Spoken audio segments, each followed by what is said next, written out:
नमस्कार, मैं हूं मनोज मनु। आपने सुना होगा कि नीट एग्जाम को लेकर देश भर में बवाल हुआ, विरोध प्रदर्शन हुआ, क्योंकि नीट के एग्जाम में कई सारियां गड़बड़ियां पाई गई और सड़कों पर हजारों लाखों छात्र उतर आए।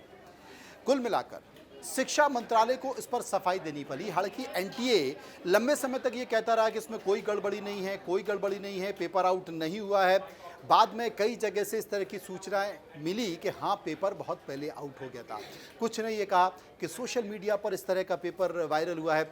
लेकिन इन सब के बीच नेशनल टेस्टिंग एजेंसी में जो विसंगतियां हुई, विसंगतियों को लेकर काफ़ी देर बाद देश के शिक्षा मंत्री धर्मेंद्र प्रधान आए और उन्होंने कहा कि सरकार इस पूरे मामले को गंभीरता से देख रही है। इस पूरे मामले में एनटीए को लेकर एक उच्च स्तरीय समिति का भी गठन किया गया और समिति ने अपनी कई सारी रिकमेंडेशन दी। कुल मिलाकर उन रिकमेंडेशनों के द्वारा, उन रिकमेंडेशन के बाद अब ये निकल कर आया है कि जो नेशनल टेस्टिंग एजेंसी एनटीए, वो नेशनल टायर्ड एजेंसी के तौर पर दिखाई दे रही है।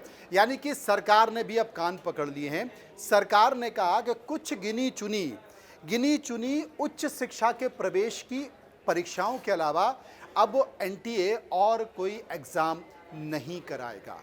एनटीए बड़े बड़े एग्ज़ाम कराता था, अब उनसे कान पकड़ लिया गया है कि एनटीए का बस का नहीं है। इसलिए बस का नहीं है, एनटीए का खुद का स्टाफ नहीं है। ज़्यादातर जो स्टाफ है उसमें वो स्टाफ संविदा पर है, कॉन्ट्रैक्ट पर है। उनकी खुद की कोई बहुत ज़्यादा संपत्तियां नहीं हैं, दूसरों के भरोसे वो एग्ज़ाम कराता है। इसलिए कुछ एग्ज़ाम हैं, जैसे जेईई है, नीट है और सीयूईटी जैसी एग्ज़ाम को छोड़कर एनटीए बाकी कोई भी एग्ज़ाम नहीं कराएगा। सरकार ने कान पकड़ लिए, इसलिए मैं कह रहा हूँ नेशनल टायर्ड एजेंसी। दूसरी जो सबसे बड़ी बात है कि नीट में गड़बड़ी के बाद सरकार ने यह फैसला लिया था। अब बचने के लिए, कोई और विसंगति, कोई और बड़ी गलती ना हो जाए, कोई और बवाल ना हो जाए, इसे बचने के लिए देश के शिक्षा मंत्री ने एक संकेत दिए हैं। देश के शिक्षा मंत्री धर्मेंद्र प्रधान ने यह साफ तौर पर बता दिया है कि अब नीट की गड़बड़ी के जो हुआ था उसमें अब सिर्फ सरकारी स्कूल और कॉलेजों में ही इनके सेंटर्स बनेंगे, केंद्र रहेंगे। इसके साथ किसी भी ज़िले में अगर आपको एग्ज़ाम कराना है तो उस ज़िले के डीएम और एसपी से इसकी अनुमति लेनी होगी। इसके साथ साथ जो साइबर एजेंसीज़ हैं, उन साइबर एजेंसियों को भी इसमें शामिल करना होगा। उनकी पूरी नज़र होगी और वो इस पर रखेंगे, क्योंकि सरकार अब इस पूरे मामले पर फूंक फूंक के कदम रख रही है।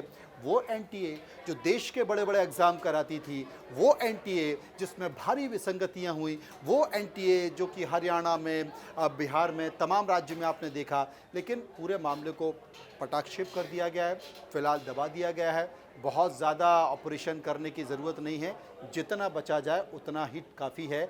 और एक तरह से एनटीए को अब बहुत छोटा स्वरूप में कर दिया है, ख़त्म नहीं किया है क्योंकि बवाल हो जाएगा, छोटा स्वरूप कर दिया है।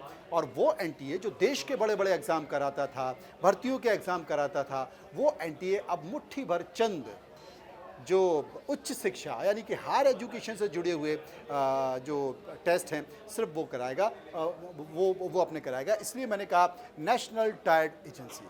कुल मिलाकर सरकार ने एक बड़ा संकेत दिया है और बचने की भी कोशिश की है। फिलहाल इतना ही। नमस्कार।